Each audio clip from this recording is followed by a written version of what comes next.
we stop playing those war games that cost us a fortune. You know, we're spending a fortune every number of months. We're doing war games with South Korea. And I said, what's this costing? We're flying planes in from Guam. What's this costing? We're flying planes in from Guam. We're flying planes in from Guam. We're flying planes in from Guam, and we're bombing empty mountains for practice. And I said, I want to stop that, and I will stop that. And I think it's very provocative, especially, George, since we're getting along. We're getting along. We're getting along. When we're in LLC, probably 5 minutes from the shore, we'll get the guns up on the car to action. Yeah. Crew Command and ASLAV, it's an 8-wheeled vehicle with a 25mm cannon. We'll be the first recon team off.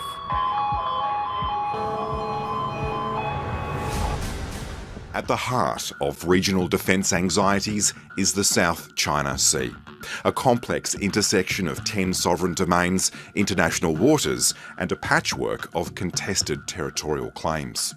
China has used an ambiguous 9-dash line to assert its claim here. Inside that 9-dash line, China's completed program of land reclamation, called the Great Wall of Sand by one US admiral, has turned reefs like Mischief, Subi and Fiery Cross into outposts with runways and deep water ports. According to the Asia Maritime Transparency Initiative, China has already deployed fighter jets and high-altitude surveillance drones to reefs like these. Most alarmingly for the US and its allies, there's been reports of anti-ship cruise missiles.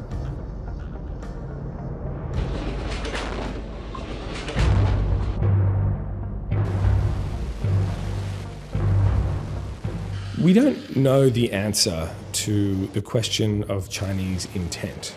We can observe their capabilities. They've systematically acquired the military capabilities to challenge fundamentally American primacy in Asia. Right now, as we speak, I think there's still a standoff taking place between a Chinese research vessel and some Chinese Coast Guard ships escorting it and Vietnamese Coast Guard vessels. Well, I think the chance of outright war is low, but there are a lot of naval vessels operating in close quarters on all sides in the South China Sea, and mistakes and misunderstandings are always possible.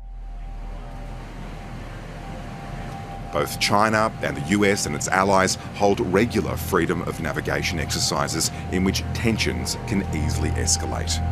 Foreign military aircraft, this is Chinese Navy. You are approaching our military alert zone. Leave immediately in order to avoid misjudgment.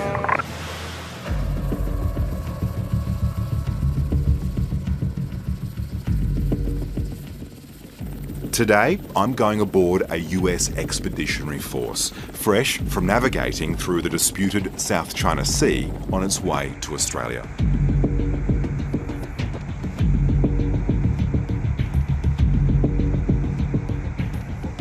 The US Marines are taking me to a ship whose key role in the Pacific Fleet saw President Trump aboard earlier this year. The USS Wasp.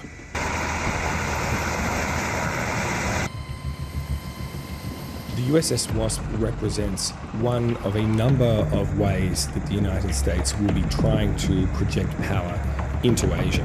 Not into the Asia that they've become used to, but an Asia that is now highly contested.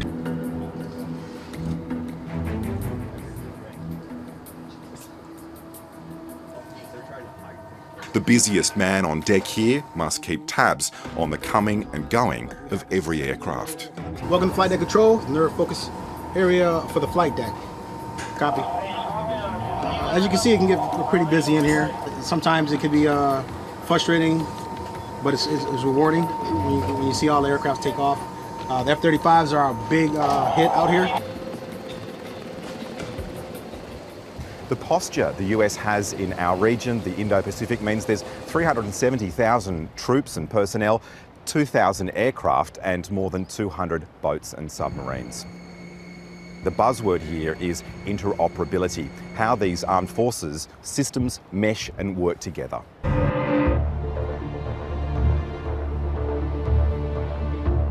Communications, which the Chinese spy ship reportedly off the coast may well try to intercept in the quiet competition for primacy in the Indo-Pacific region. I'm sure we do it to them, so I'm not surprised that they're doing it to us. Australia's role is a delicate balancing act, joining the US in deterring China whilst not angering China, our biggest trading partner. It's true, Australia has a big economic relationship with China and a fundamental security relationship with the US. Do they conflict? Right now they don't. We've made our choice. We are in fact, in many respects, doubling down on it. A full-day war game exercise that imagines how America would react to a Chinese attempt at essentially invading and taking Taiwan. Here's a sneak peek. As you can see here on the map is a very large concentration of Chinese People's Liberation Army forces at potential ports of debarkation for an invasion. We want to focus on a last-ditch effort to deter. This is a time to be sending the strongest possible message to Beijing, both privately and publicly, that there will be very severe costs if they actually go through with this. All right, Stacey, high level here. What just happened with Move 1? China's invaded Taiwan. It began by attacking Taiwan's outlying islands near the mainland. Then it followed it with a large air and missile strike on Taiwan and on U.S. bases in Japan and on U.S. bases in Guam and the Northern Marianas. In response to that, the United States followed up with bomber attacks on Chinese ships in port, and there was an air battle over Taiwan where American aircraft flying from the Philippines came in and engaged in combat with Chinese aircraft that were trying to bomb Taiwan. So after Move 1, can you assess which team is winning? I think it's a stalemate right now. China has strategically blundered by pulling Japan in, and the United States is still well positioned to defend, but China also has a lot of its assets left and has a lot of power that it can apply. Strategically, what allies would you like to see the United States have in Southeast Asia that could help protect Taiwan? I'm going to add one who is a strong ally, and I think we can depend on, and that's, of course, Singapore. And as was indicated, Japan is very strong, and South Korea is very strong. So if you really look around the circuit, we're missing one slot, and it's the Philippine Islands. And don't forget, we had wonderful bases there. We fought hard there in World War II. We had Subic Bay, Clark Air Force Base. That, in many ways, was the centerpiece of our Western Pacific strategy. So if we could possibly get them back on board, we've had a very rough run, but they've just had an election. That would be the one I would like to add. Final thought, Chuck, Vietnam is no friend of China. Nope. That's another distinct possibility. Cam Bay is one of the best natural harbors on the South China Sea. So there's two to work on, I would say. Boy, how about I guess, look, people in the 1940s probably didn't expect us to be so close of allies with Japan. Perhaps people will be shocked if we start basing in Vietnam. Anyway, Admiral Stavridis, Carol Lee, thank you both.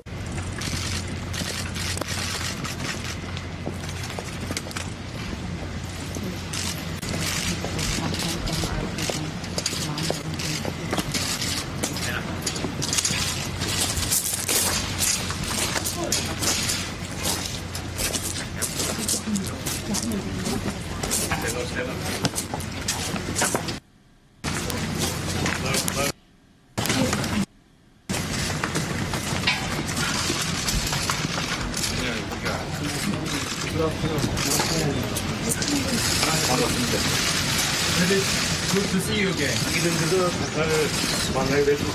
I've never expected to meet you at this place.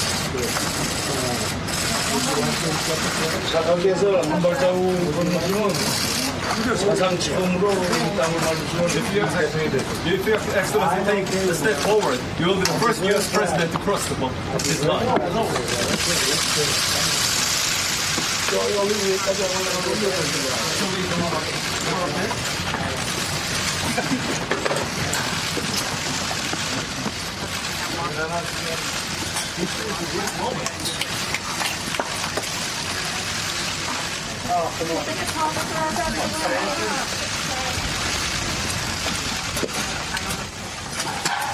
Get out of the way. Move. Move. Clear. All of you. Hey, clear.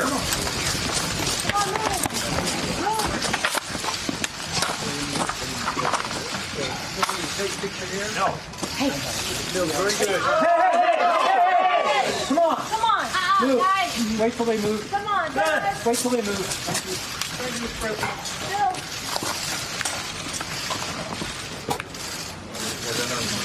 This is a great moment. Big moment. Big moment. Big progress. Tremendous progress.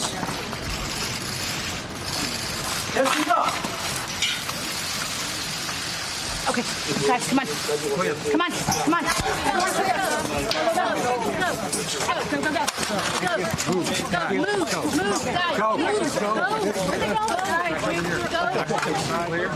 Straight, you're going straight. They're going straight. I might have failed set.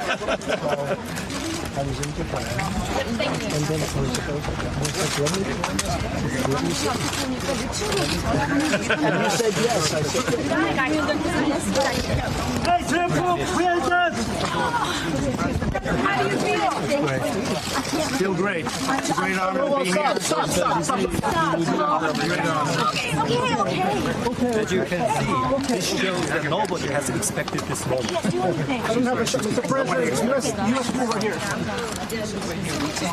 U.S. school right here. Chairman Kim, how do you feel? 김 위원장님, 어떻게 기분이 어떠십니까? 오늘 트럼프 대통령이 물리선을 넘어서 우리 땅을 밟았는데 사상 처음으로 우리 땅을 밟은 미국 대통령이 되셨습니다. President Trump has just walked across the demarcation line that made him the first U.S. president to visit our country. 이 행동 자체만 보시지 말고 이 트럼프 대통령께서 분리선을 넘어서 가신 거는 다시 말하면 좋지 않은 그 과거를 청산하고. We were in Japan for the G20. We came over and I said, hey, I'm over here. I want to call Chairman Kim.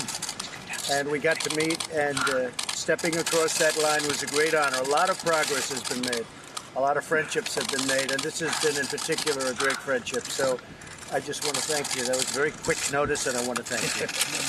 내가 지금 얘기하고 싶은 거는 아주 무한한 영광이다라는 얘기입니다. 내가 G20에 왔다가 한국에 오게 되니까 그런데 김 위원장한테 전화를 하고 연락을 해서 한번 만나야 되겠다라고 했습니다. 그러니까 오랜 통보를 하지 않았는데도 즉각 응답해 주셔서 대단히 감사드립니다. 우리는 지금까지 아주 엄청난 많은 진전을 이루었다고 생각합니다. 그리고 영광입니다. So we're going to go inside. We're going to talk for a little while about different things, and a lot of really positive things are happening, and I'm glad you could be here to see it. But tremendous positivity, really great things are happening, and in a lot of places. But we met and we liked each other from day one, and that was very important. 조금 있다가 우리가 시간을 보내서 서로 그 얘기를 좀 할 예정입니다. 지금까지 우리는 대단한 그러한 진전을 이루었습니다. 우리는 서로 만나자마자 서로 아주 느낌이 좋았습니다. 그리고 서로 좋아하고 있습니다. 아마도 많은 진전을 이룰 수 있을 것 같습니다.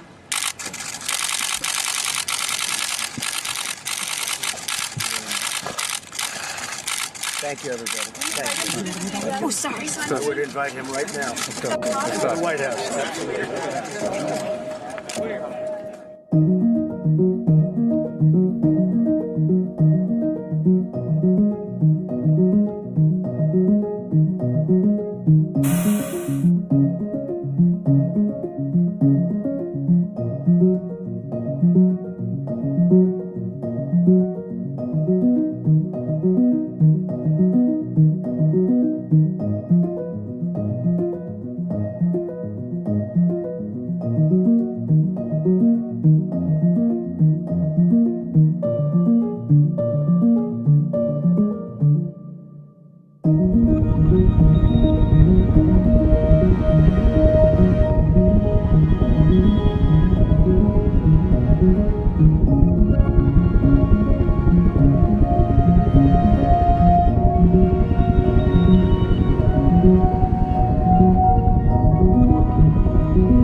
Tonight, the drumbeat of war. Taiwan says 28 Chinese warplanes, including fighter jets and nuclear-capable bombers, crossed into its airspace. As the tension between Taiwan and China is growing, and top military analysts warn that an invasion could cost many American lives. Oren Lieberman has this report you'll see first out front.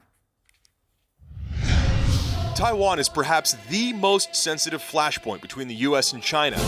Some experts warning that Beijing's use of force to claim what it sees as its rightful territory is drawing closer. Chairman Xi Jinping has made it a priority for Beijing, which hasn't ruled out the use of force, a decision that could cost thousands of lives for China, Taiwan, and America. A war game from the Center for Strategic and International Studies begins with a Chinese missile barrage against Taiwan's military in 2026, destroying much of its air force and navy, followed by an amphibious invasion across the Taiwan Strait.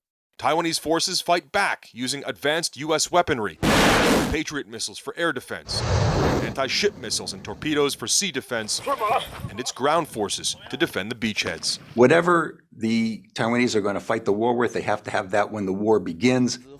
In every scenario, China landed forces on Taiwan, but only in the most pessimistic cases does Beijing avoid defeat. But victory for the U.S. and Taiwan comes at a great cost. The war game assesses that the U.S. loses 10 to 20 combat ships, including 2 aircraft carriers, and 200 to 400 military aircraft. In 3 weeks of fighting, the U.S. suffers more than 3,000 troops killed in action. That's about half of what the U.S. suffered in Iraq and Afghanistan over 2 decades. America's global position is damaged for years. China loses 90% of its amphibious fleet and 52 major surface warships, and its Air Force loses more than 160 combat aircraft. Crucial to this outcome is the stockpile of precision-guided munitions. Taiwan would need more U.S.-supplied Harpoon anti-ship missiles, which may be in short supply because these missiles have been sent to Ukraine. The U.S. needs its own long-range anti-ship missiles, and this supply is one of the big risks. It runs out within typically the first couple of days, and when that runs out, then the United States has to use shorter range munitions. Those can be effective, but it increases losses and increases risk. China has the world's largest navy with about 340 ships and submarines compared to nearly 300 for the U.S. China's army has 1 million active duty service members, and it's the 3rd largest air force in the world. The top U.S. general says the key to avoiding conflict is deterrence. As long as we remain number one, then we will deter the war that people worry about, a great power war between China and the United States. Crucially, this war game does not ask the question of what would happen to make China decide to use military force to invade Taiwan. That remains an open question, especially given the united reaction of the West to Russia's invasion of Ukraine, which has crippled Russia's economy. Would China run the same risk, or would it use its industrial and economic power to control Taiwan instead of its military? And that, Aaron, is a critical question.